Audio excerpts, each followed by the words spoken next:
Friends, मैं हूं Amrapali Tripathi. Welcome to exam library channel. आप लोग कैसे हैं? ये वर्णमाला टॉपिक का दूसरा वीडियो है। स्किप बिल्कुल मत करिएगा, क्योंकि अगर आपने स्किप किया और ध्यान से नहीं देखा तो बिल्कुल तब समझ में नहीं आएगा। और अगर आप लोगों ने वर्णमाला की फर्स्ट वीडियो नहीं देखी है, पार्ट 1 वीडियो नहीं देखी है, तो उसको जरूर देख लीजिएगा। अगर आप उसको देखे रहेंगे तो ये बहुत अच्छे से समझ में आ जाएगा आप लोगों को। और उसका लिंक जो है इसके नीचे डिस्क्रिप्शन में दिया हुआ होगा। ठीक है, फिर हम आगे बढ़ते हैं, स्टार्ट करते हैं। तो हमारा टॉपिक क्या था, हम कहाँ पे थे? हम स्वर पे थे। स्वर के बारे में पहले जानेंगे कि स्वर क्या है और स्वर को पहचानेंगे कैसे, कि कौन सा अक्षर हमारा स्वर है। अभी हमने बताया था, इतना तो आप लोग जान ही रहे होंगे। स्वर को भी मैंने बताया, व्यंजन को भी मैंने बताया, लेकिन बहुत अच्छे से उसको जो है विस्तार में नहीं बताया था। तो अब हम बताते हैं कि स्वर क्या है। तो आपका ये स्वर है, स्वतंत्र रूप से बोले जाने वाले वर्ड। स्वतंत्र रूप से बोले जाने वाले वर्ड एवं जिन वर्णों का उच्चारण बिना अवरोध के होता है, जो अपने में स्वतंत्र होते हैं, वो क्या कहलाते हैं? स्वर कहलाते हैं। यहाँ पे बताया गया है कि जिन वर्णों का उच्चारण बिना किसी अवरोध के हो, जो अपने में स्वतंत्र होते हैं, जिन्हें दूसरे ध्वनि की, दूसरे वर्ण की आवश्यकता बिल्कुल नहीं होती है, वही आपका स्वर हो गया। उसी को हम स्वर कहते हैं। ठीक है, समझ में आ गया ना? क्लियर है? हाँ, तो हम आपको जो है उदाहरण दिखा देते हैं। आपका पहले तो बता ही चुके हैं हम। तो आगे चलते हैं, एग्जाम्पल देख लेते हैं हम। आ इ उ री ए ओ औ। ये आपका हो गया छोटा आ, बड़ा आ, छोटी ई, बड़ी ई, छोटा ऊ, बड़ा ऊ, री ए ओ औ। ठीक है, तो अब हम जानते हैं स्वर के प्रकार। आप लोगों ने तो जान ही लिया कि ये स्वर हो गए। अब स्वर कितने प्रकार के होते हैं, इसमें भी प्रकार हैं।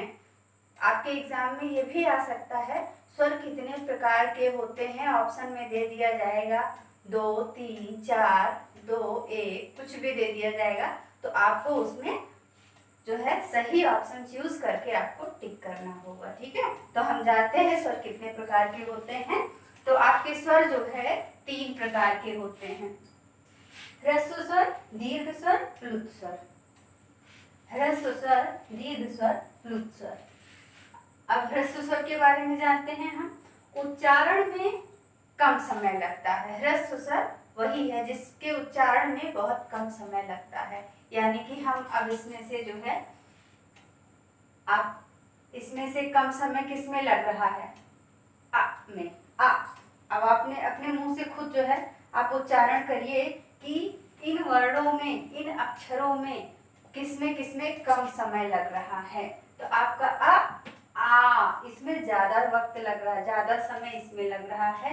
ई इसमें कम समय लग रहा है। ई तो इसमें ये बड़ी की मात्रा है ना, तो इसमें ज्यादा समय लग रहा है। तो आपका एक तो ये हो गया ह्रस्व स्वर, एक छोटी ई हो गया ह्रस्व स्वर, और एक छोटा ऊ हो गया ह्रस्व स्वर।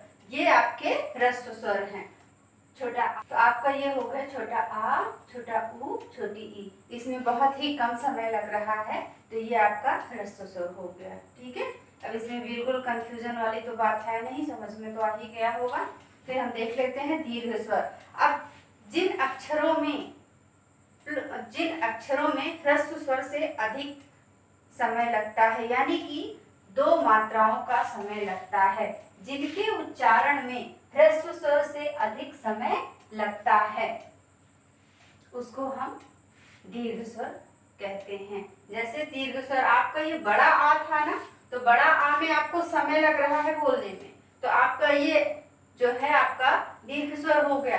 अब ये बड़ी ई, क्योंकि इसमें मात्रा लगी हुई है, ठीक है, तो ये आपका जो है दीर्घ स्वर में आ गया। बड़ा ऊ, इसमें भी मात्रा लगा हुआ है, ये भी आपका दीर्घ स्वर में आ गया। तो आपका बड़ा आ, बड़ी ई, बड़ा ऊ, ए ओ औ, ये सारे आपके दीर्घ स्वर हैं। तो अब हम समझते हैं प्लुत स्वर। तीसरे नंबर पे आ जाते हैं। आपका पहला हो गया ह्रस्व स्वर, दूसरा हो गया दीर्घ स्वर और तीसरा हो गया प्लुत स्वर। ठीक है, दीर्घ अक्षरों का उच्चारण करने में दीर्घ स्वर से भी अधिक समय लगे उन्हें हम प्लुत स्वर कहते हैं। किसी को पुकारने में, सपोज दैट आप मान लीजिए मोहन आपके बगल में खड़ा है, मोहन नाम का लड़का आपके बगल में खड़ा है, तो आप बगल के बच्चे को कैसे बुलाओगे? आप बुलाओगे मोहन इधर आइए, ठीक है, लेकिन वो बहुत दूर खड़ा है तो आप क्या बोलोगे? मोहन। ठीक है, तो आप जो है वहां पे ओ की मात्रा को आप थोड़ा सा और बढ़ाओगे, उसको दीर्घ करोगे और दीर्घ से भी दीर्घ करोगे तो आपका ये आपका आ जाएगा प्लुत स्वर में। अब दूसरा एग्जाम्पल समझ लीजिए आप, अभी एक दो एग्जाम्पल आपको और समझा देते हैं, एकदम क्लियर हो जाना है। ठीक है, अब आपका ये जैसे किसी को पुकारने में या नाटक संवादों में या इसका प्रयोग होता है। जैसे नाटक में, संवादों में आप लोगों ने देखा होगा जब किसी को, जैसे कुंभकर्ण है या किसी को जब बाण लगता है, रामायण देखते होंगे ना आप लोग सारे लोग, तो उसमें किसी को बाण लगता है तो कोई एक शब्द लेके जब बहुत तेज आवाज करते हैं तो काफी लंबा चलता है, तो ये आपका प्लुत स्वर हो गया। अब जैसे आप राम को ले लीजिए, जब रामायण में ही रावण की भी मृत्यु हुई या और किसी की मृत्यु हुई तो क्या निकला, या किसी की भी मृत्यु होती है वो भी अचानक में, या चोट लग जाए या कुछ भी हो जाए तो कुछ ना कुछ तो निकलता ही है ना मुंह से, तो मोस्टली जो है आपका राम निकलता है। तो ये नहीं निकलता है राम, ये राम बहुत लंबा होके निकलता है, राम। ठीक है, तो समझ में आ गया। तो जिसमें दीर्घ स्वर से भी लंबा उच्चारण होता है वो आपका प्लुत स्वर हो गया। अब जैसे यहाँ पे सीता है तो सीता जी का हरण हो गया था, रावण ने कर लिया था सीता जी का हरण। हाँ, तो लक्ष्मण जी जो है जंगल में भटक भटक के बुला रहे थे भाभी, तो भा है लेकिन ई को काफी दीर्घ कर दे रहे थे, वो कर दे रहे थे ना। और श्री रामचंद्र जी जो है बुला रहे थे सीते, तो सापे बड़ी ई की मात्रा, उसके बाद तापे ए की मात्रा, इसको जो तापे ए की मात्रा है इसको खूब दीर्घ कर दे रहे थे।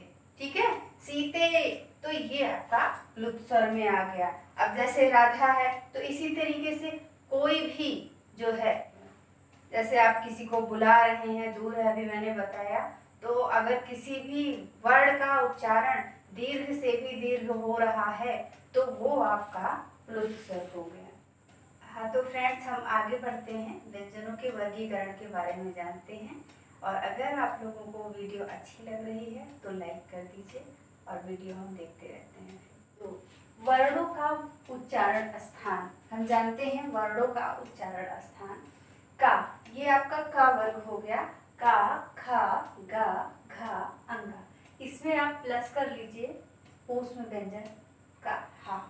ठीक है, ऊष्म हा जो है ऊष्म व्यंजन में आता है, तो आप इसमें प्लस कर लीजिए। तो का, खा, गा, घा, अंगा और हा प्लस हा, ये आपका,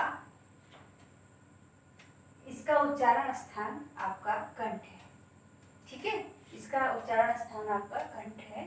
और चा, छा, जा, झा, इया और इसमें प्लस करेंगे बड़ा सा। ठीक है, ये भी ऊष्म व्यंजन का ही है। हाँ, तो ये इसका उच्चारण स्थान आपका तालव्य है। ठीक है, टा, ठा, डा, ढा, अड़ा, और इसमें आप खष्टी सा को प्लस करेंगे तो इसका आपका होगा मूर्धन्य, इसका उच्चारण स्थान आपका मूर्धन्य होगा। ता, था, डा, धा, ना। अब इसमें प्लस करेंगे आप छोटा सा, इसका उच्चारण स्थान आपका दंत होगा, दांत से होगा। ठीक है, अब आप बोल के पहले खुद देख लीजिए तो आपको पता चल जाएगा। ता, था, दा, धा, ये दांत से उच्चारण हो रहा है। ये आपका टा, टा, ठा, डा, ढा, आपकी जो जीभ है उसके ऊपर जो है, ऊपर वाला हिस्सा जो है इसी को बोलते हैं मूर्धन्य। ठीक है, तो टा, ठा, आप जब तक बोल के नहीं देखेंगे ना समझ में नहीं आएगा, तो एक बार आप खुद से बोल लीजिए तो अच्छे से समझ में आ जाएगा। अब ये आपका चा है, चा, छा, जा, झा। आपके जीभ के ऊपरी भाग के और ऊपर थोड़ा, जैसा कि मैंने बताया मूर्धन्य, तो मूर्धन्य से थोड़ा और आप ऊपर जाएंगे, वो आपका हो जाएगा तालव्य। ठीक है। और कंठे तो आप जानते ही हैं कि गले से होना है। ठीक है। उच्चारण इसका गले से होना है। का, खा, गा, घा। अगर आप बोलेंगे तो खुद ही एहसास कर लेंगे, क्योंकि मैं बोल के एहसास नहीं करवा पाऊंगी। आप जब बोलोगे तो आपको समझ में आ जाएगा कि उच्चारित शब्द हमारे, अक्षर जो है हमारे उच्चारित कहाँ से हो रहे हैं। ठीक है। और बाकी ये तो लिखा ही है, और ये तो आपको याद हो ही जाएगा। और बोल, अगर भूल भी जाता है तो आप बोल के, एग्जाम में आया है तो आप बोल के देख लीजिए, आपको तुरंत समझ में आ जाएगा। हाँ, तो ये आपका पा वर्ग हो गया, ये आपका ओष्ठ हो गया। अब आप पा, फा, बा, भा, मा बोल के देख लीजिए। आपके ओष्ठ से जो है, ये वर्ण जो है आपके ओष्ठ से उच्चारित हो रहे हैं। तो पा, फा, बा, भा, मा का उच्चारण स्थान आपका ओष्ठ हो गया। ठीक है। फिर आगे देख लेते हैं हम अंतस्थ व्यंजन। अब आपका बच क्या रहा है? आपका बच रहा है या, रा, ला, वा। यहाँ पे कहीं या, रा, ला, वा है नहीं, है ना? तो आपका ये हो गया अंतस्थ व्यंजन, मतलब अंदर की आवाज, अंदर से। अब आप या, रा, ला, वा बोल रहे हैं तो आपको ज्यादा, मतलब उसमें ज्यादा ना मोड़ने मारने की जरूरत नहीं है, ना ही मतलब मुंह हिलाने की जरूरत है। बहुत ही आराम से, अगर आप किसी से, मतलब आप खड़े हैं, आराम से बोल भी ले रहे हैं या, रा, ला, वा, तो आपके बगल वाला भी नहीं जान सकता कि आप बोल रहे हो। तो अंतस्थ व्यंजन हम देख लेते हैं, या, रा, ला, वा। इसमें बहुत ज्यादा मुंह हिलाने उलाने की जरूरत नहीं है, आप बोल के खुद देख लोगे। अंतस्थ व्यंजन का मतलब है अंदर की आवाज, अंदर से ऐसे निकल जाता है कि आप, दूसरे को पता ही नहीं चलता है कि आप बोल रहे हो। ना ही ज्यादा मुंह हिलता है, ना ही ज्यादा कोई मूवमेंट होता है, कुछ भी नहीं। और दूसरी बात, इसको जो है आप दंतोष्ठ व्यंजन भी कह सकते हैं, इसको दंतोष्ठ व्यंजन भी कहते हैं। अगर आपके एग्जाम में आ गया या, रा, ला, वा में से कोई भी शब्द, सॉरी, अगर आपके एग्जाम में आ गया या, रा, ला, वा में से कोई भी अक्षर आ गया, कोई भी वर्ण आ गया और पूछा गया इसमें दंतोष्ठ व्यंजन कौन सा है, तो आप इनमें से जो भी आया रहेगा उसी पे आप टिक करेंगे। ठीक है। तो आपका, क्योंकि दंतोष्ठ व्यंजन दांत और ओठ दोनों से बोला जाता है, इसका उच्चारण स्थान दांत और ओठ का होता है। तो हम आगे देख लेते हैं ऊष्म व्यंजन। ऊष्म व्यंजन जैसा कि मैंने बताया आपका हा, हा, बड़ा सा, खस्ती सा और छोटा सा, ये आपका ऊष्म व्यंजन हो गया। ये आपका क्या हो गया? ये आपका ऊष्म व्यंजन हो गया। ठीक है। संयुक्त व्यंजन के बारे में हम पहले भी बता चुके हैं, हम फिर से बता दे रहे हैं। अब आपका क्या बच रहा है? छ, त्र, ज्ञ, स्र। ये आपका संयुक्त व्यंजन है। ठीक है। वर्णमाला पार्ट 1 में भी मैंने बताया था इसको, संयुक्त व्यंजन के बारे में। एग्जाम में आपके आ सकता है कि लुंठित व्यंजन कौन सा है। लुंठित का मतलब लपेटा हुआ, और अभी आप रा बोलिए ना तो आपकी जो जीभ है वो मूव करेगी, रा। ठीक है। बोल के देख लीजिए आप लोग। तो इसको लुंठित व्यंजन कहते हैं। अगर कोई भी वर्ड आया है, कोई भी अक्षर आया है, ऑप्शन में रा है, तो लुंठित व्यंजन में आप रा पे ही टिक करेंगे, तब आपके जो है, जो क्वेश्चन रहेंगे वो आपके सही रहेंगे। ठीक है। तो फिर और आगे बढ़ते हैं हम।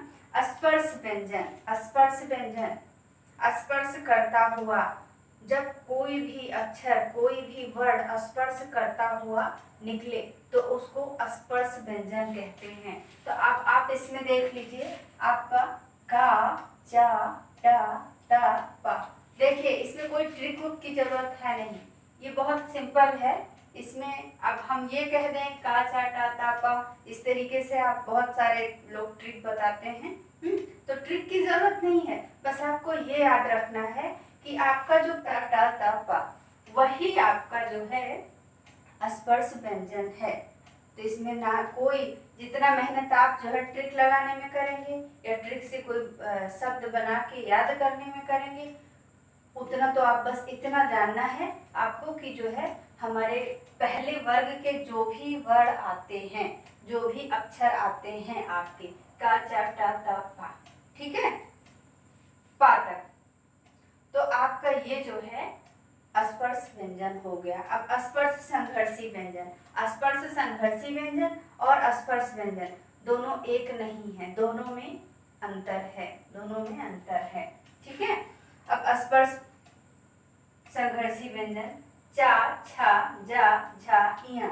अब स्पर्श संघर्षी व्यंजन, जब कोई भी अक्षर कोई भी वर्ण संघर्ष करते हुए उच्चारित हो, संघर्ष करते हुए उच्चारित हो तो उसको हम बोलेंगे स्पर्श संघर्षी व्यंजन, ठीक है।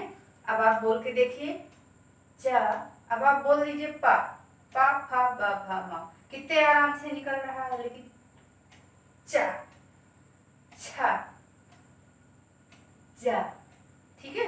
अब इसको बोल लीजिए तो इसमें थोड़ा सा संघर्ष है ना, तो इसको बोलेंगे मतलब स्पर्श, पहले तो स्पर्श करता है, ठीक है, उसके बाद संघर्ष करता है, फिर संघर्ष करने के बाद आपके जो है वर्ण, आपके जो अक्षर हैं वो उच्चारित होते हैं, ठीक है। तो स्पर्श व्यंजन जो है स्पर्श संघर्षी व्यंजन, ये आपका जो चा वर्ग है, ठीक है, इसमें लिखा नहीं है तो ये आपका चा छा जा झा इया, यहाँ पे मैंने लिखा हुआ है चा छा जा झा इया, ठीक है, ये आपका स्पर्श संघर्षी व्यंजन है।